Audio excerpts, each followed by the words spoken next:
പോരാട്ടത്തിന് ഇറങ്ങിത്തിരിക്കുന്നതിന് അദ്ദേഹത്തെ പ്രേരിപ്പിച്ച സാഹചര്യം എന്തായിരിക്കുമെന്ന് നമുക്കറിയില്ല. അത് അദ്ദേഹത്തോട് ചോദിക്കല്ലേ. ശരി, ഞാൻ താങ്കളിലേക്ക് വരാം. അല്ല, ഞാനിതിൻ്റെ ഒരു ദുരന്തം പറയാം ആദ്യമായിട്ട്. ഒന്നാമത് ഇപ്പോൾ അദ്ദേഹം പറയുന്നത് കേട്ടില്ലേ, കേരളത്തിൽ 19 വർഷമായിട്ട് അറിയാവുന്ന ഒരു മുൻ മുഖ്യമന്ത്രി, ഒരു രാഷ്ട്രീയ നേതാവിനെ തട്ടിപ്പ് കേസിൽ പ്രതിയായി ജയിലിൽ കിടന്ന ഒരാൾ ചാനലിൽ വന്നിട്ട് അദ്ദേഹം പറയാണ് 1000 കോടി അദ്ദേഹം ചോദിച്ചു, 25% കമ്മീഷൻ ചോദിച്ചു, വിളിച്ചുകൊണ്ടിരിക്കുകയാണ് ഉമ്മൻചാണ്ടി. അദ്ദേഹത്തിൻ്റെ മകൾ പറഞ്ഞു ക്രിസ്ത്യാനി ആയതുകൊണ്ട് 20% ആക്കാം എന്നൊക്കെ പറഞ്ഞ് അപമാനിക്കാനുള്ള ഇടമുണ്ടാകുന്ന ഒരു ദുരന്തം കേരള രാഷ്ട്രീയത്തിലുണ്ട്. ഇതെല്ലാവർക്കും ബാധക. അതൊന്ന് ഒന്നാമത്തെ കാര്യം. ഏത് തട്ടിപ്പുകാരനും ഇപ്പോൾ ഒരു പ്രധാനപ്പെട്ട രാഷ്ട്രീയ നേതാവിനെതിരെ പറഞ്ഞാൽ വിശുദ്ധനാകാൻ കഴിയുന്ന ഒരു കാലമുണ്ട് ഇപ്പം. 1. 2, വക്കീൽ പറഞ്ഞതിനകത്ത് വക്കീൽ ഒരു സൈഡിൽ നിന്നാണ് പറയുന്നത്, നിയമപരമായിട്ടല്ല പറയുന്നത്. എൻ്റെ പ്രശ്നം ഞാൻ ഉന്നയിക്കുകയാണ്. ഞാനിത് ചോദിച്ചൊരു കാര്യമുണ്ട്.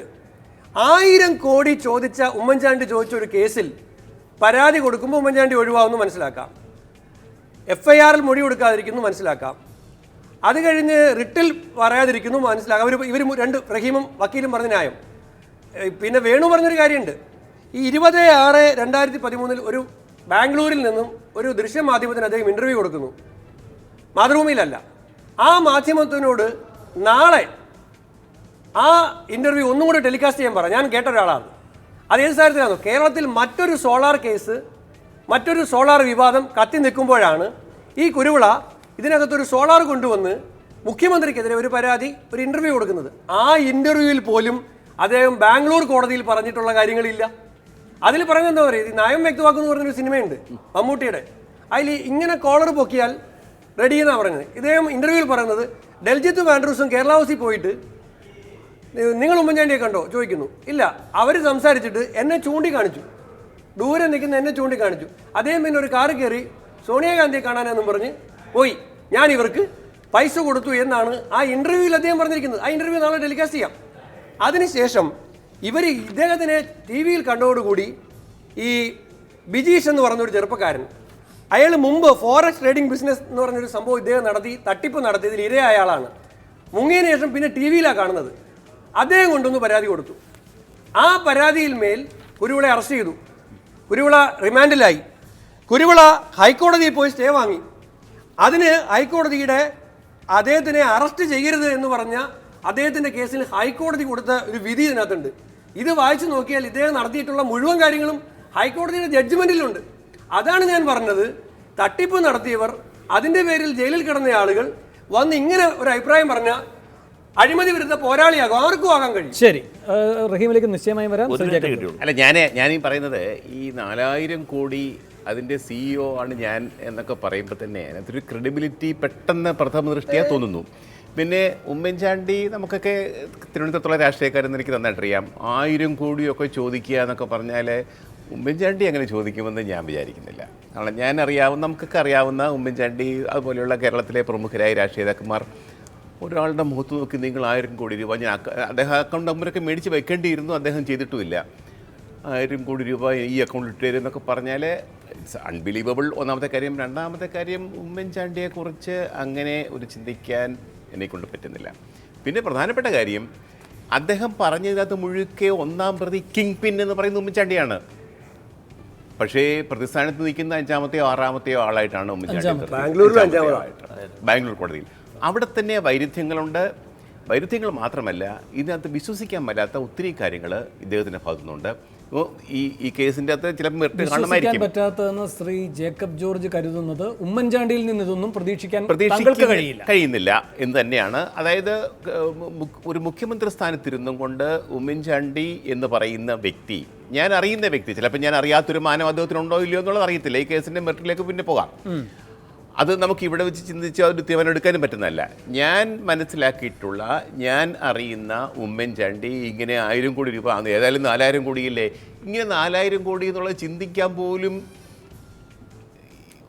വകതിരിവ് ഉമ്മൻചാണ്ടിക്കാണോ എന്ന് എനിക്ക് തോന്നുന്നില്ല. 4000 കോടിയുടെ വരുന്ന ഒരാളുണ്ടല്ലോ, ഇതാ ഞാൻ 4000. ജേക്കബ് ജോർജ് അങ്ങനെയെങ്കിൽ, അതായത് ദേശാമനി ഇന്നത്തെ ബോക്സ് ന്യൂസ് ഉള്ളത്, ഇതിൽ പറയുകയാണ്, ഈ 2 തവണ MK കുരുവിള കോടതിയിൽ കേസ് ഫയൽ ചെയ്ത ശേഷം ഇത് സംബന്ധിച്ച നോട്ടീസ് ഉമ്മൻചാണ്ടി കൈപ്പറ്റിയതായി രേഖയുണ്ട്.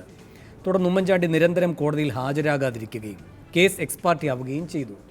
എക്സ്പാർട്ടി ആവുക എന്ന് പറയുന്നത് പ്രതീക്ഷിക്കാവുന്നതാണ്. ഉമ്മൻചാണ്ടി സഹകരിക്കാതിരിക്കുന്നത് കൊണ്ടാണ്.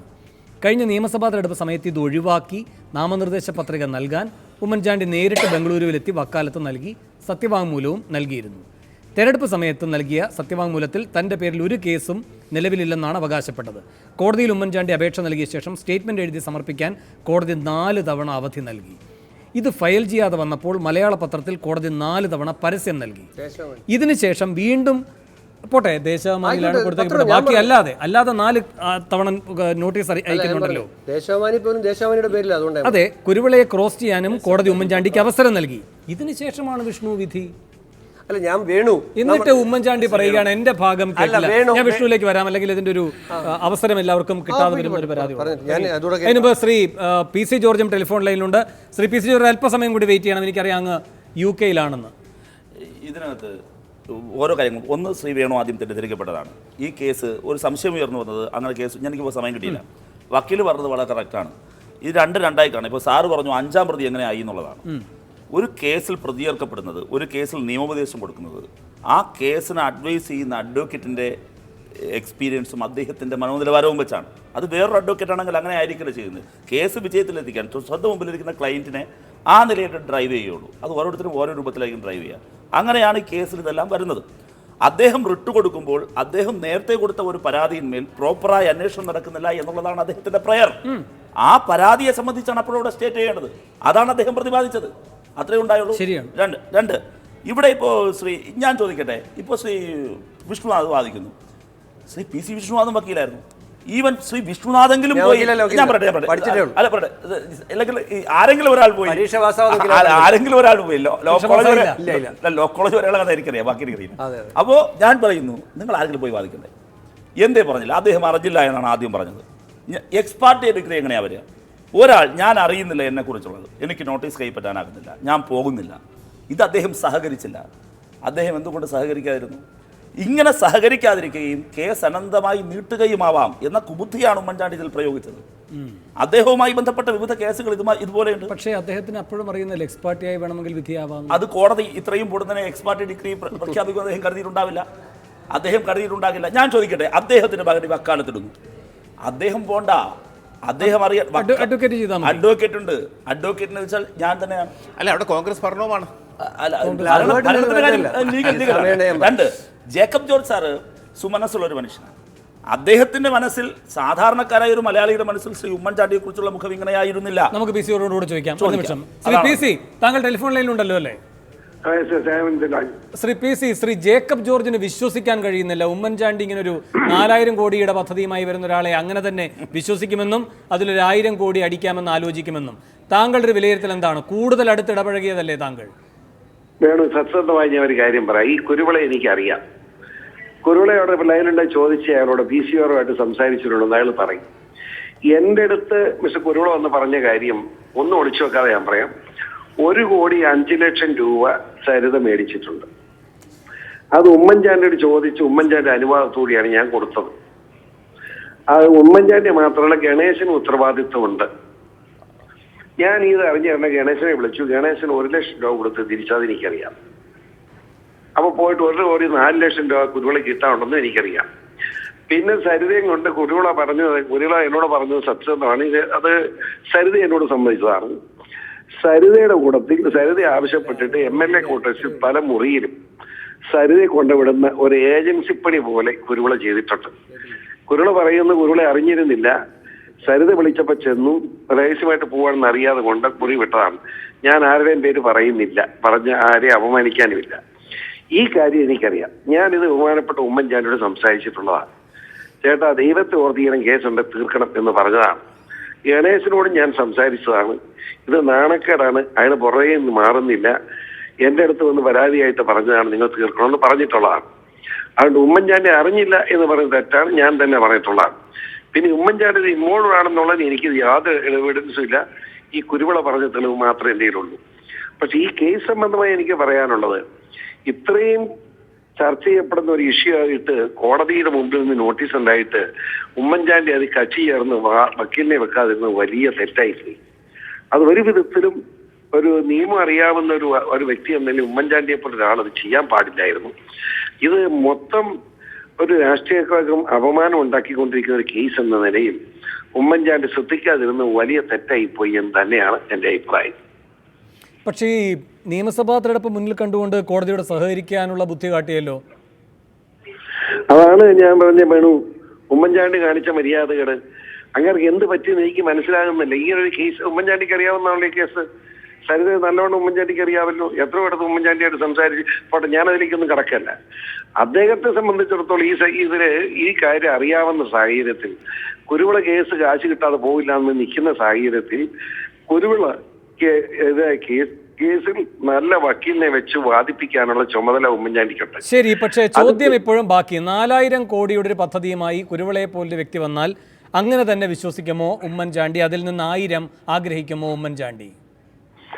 ഞാൻ അതിനെപ്പറ്റി പറഞ്ഞാൽ നമ്മുടെ പാവം പയ്യന്റെ ഒരു വലിയ പ്രോജക്റ്റാണ്. 1,60,000 കോടിയുടെ പ്രോജക്റ്റ് ആണല്ലോ മാലിന്യ നിർമ്മാർജ്ജന സോളാർ ഇഷ്യൂ.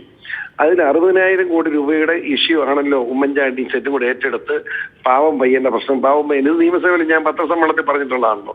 പാവം പയ്യൻ സമ്മതിച്ചിട്ടുള്ളതാണ്. അത് കരുണാകരന്റെ കാലത്തെ പാവം പയ്യന്റെ കേസാണ്. അപ്പൊ അത് ഉമ്മൻചാണ്ടി ആ കാര്യത്തിൽ മനസ്സത്ര നല്ലതല്ല. അതിപ്പോ ജേക്കബ് ജോർജ് അല്ല ആര് വന്ന് പറഞ്ഞാൽ എനിക്ക് ബോധ്യമുള്ള കാര്യമാണ്. അത് ഉമ്മൻചാണ്ടിന്റെ മനസ്സ് മോശമായതുകൊണ്ടാണല്ലോ സരിത എന്ന് പറയുന്ന സ്ത്രീ ഈ പരുവാകാനിടയായത്. അത് ആർക്കറിയില്ലാത്ത ഇതുമായി ബന്ധപ്പെട്ടാണല്ലോ സരിതോത്സവം എന്നൊരു നാടകം തന്നെ ഈ കേരളത്തിലുണ്ടായതും രാഷ്ട്രീയ രംഗത്ത് മരീമസമായ ചർച്ചകൾ ഉണ്ടായതും കുഞ്ഞുപിള്ളേർക്ക് പോലും വീട്ടിലിരുന്ന് TV പോലും കാണാൻ പറ്റാത്ത സാഹചര്യം ഉണ്ടായതും ഒക്കെ അതുകൊണ്ടാണ്.